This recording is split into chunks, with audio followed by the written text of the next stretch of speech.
Hello guys, Hyeperion here, back with another item review video. Today we're taking a look at the Cheerful Chipper. Don't let its cute name fool you, you are looking at the strongest sword in the game. This sword is so powerful that it's actually an axe. Look at its description. This festive axe is meant to chop wood for a cozy winter fireplace, but it could probably handle your enemies in combat too. Probably. Yes, probably. Okay, time to see what makes this sword so powerful. Wait. Before we do, where can you get this item? It's a limited time Christmas item. You can currently get it from Jack Frost, which is a Christmas themed boss. Once he dies, he pops out 3 chests, each giving a chance for one of the 6 Christmas weapons. The drop rates are pretty high for these, so you shouldn't have too much trouble getting this. Oh, and also I'm not reviewing the other Christmas items as they aren't really all that good. Actually, the bow is pretty nuts. The bow is insane, but look, I want to do on the sword now. There are also other ways to get these weapons, such as the Christmas campaign. But let's just put it like this. Expect this sword to come by every Christmas and leave when it's over.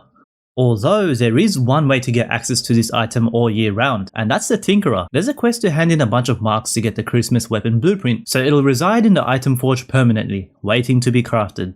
By the way, I recommend you to check my item forge guide out to be a bit more familiar with that. So now we know how to get it. Let's take a look at the item card. 120 to 150 damage.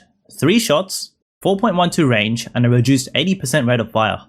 120 to 150 damage, that's equivalent to a glass sword, so you're shooting 3 glass swords at once. This is how the sword fires. It's utilizing the new accelerating shots feature. Well, this time the shots are decelerating. And yeah, it's a 3-shot spread. The shots plop out and stop for a bit in the end. Time to see how much damage the axe does. On to the DPS calculator. Here are the top 3 strongest swords in the game. Yeah, that's right. This axe is on the top 3. It beats the Pixie past 5 defense and the Sword of the Colossus up until 40 defense. That is the best sweet spot I've seen. A majority of the mobs have 50 to 40. A majority of the mobs have 5 to 40 defense. A majority of the mobs have 5 to 40 defense. A majority of the mobs have 5 to 40 defense.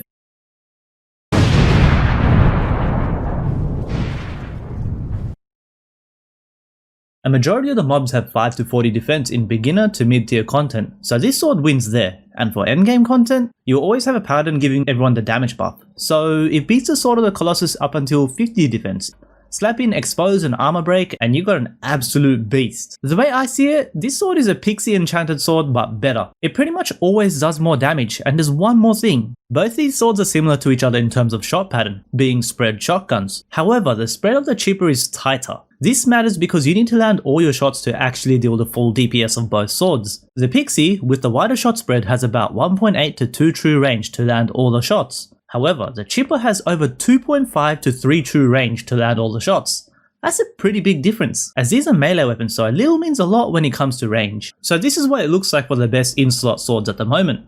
Sword of the Colossus is for consistent range DPS, connecting at 4.5 range. The tier 14 sword is for a little closer range, but a smooth stream of reliable DPS as the shots aren't so wavy. Then we got the Pixie Enchanted sword for very close combat, preferably on an enemy with low defense. But now we replace the Pixie with the Chipper, a better option for close combat, and holds up on high defense too. Does this sword have downsides? Well, yes, the obvious one. Lack of true range, which puts this sword in a niche for close quarters combat only. However, the sword's full power really does make up for this when you can utilize it. I found this other cool thing.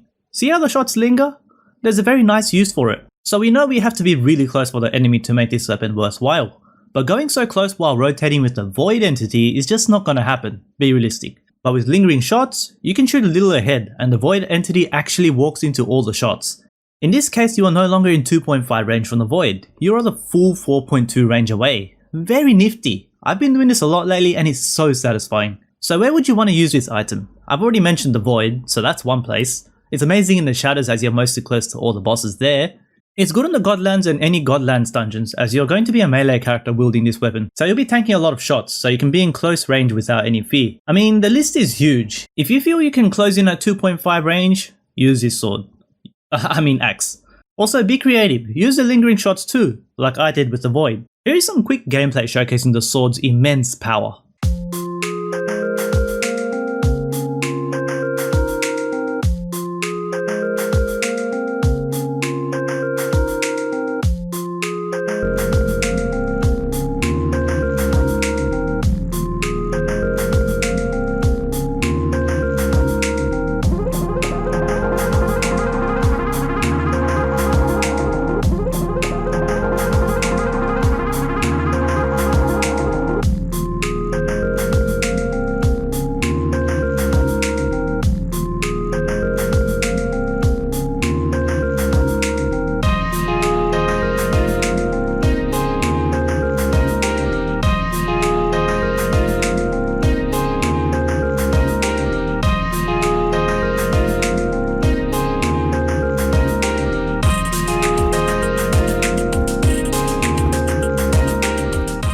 Thank you guys for watching. It is totally worth it to get as many of these axes as possible. You won't regret it. It is arguably the strongest sword in the game.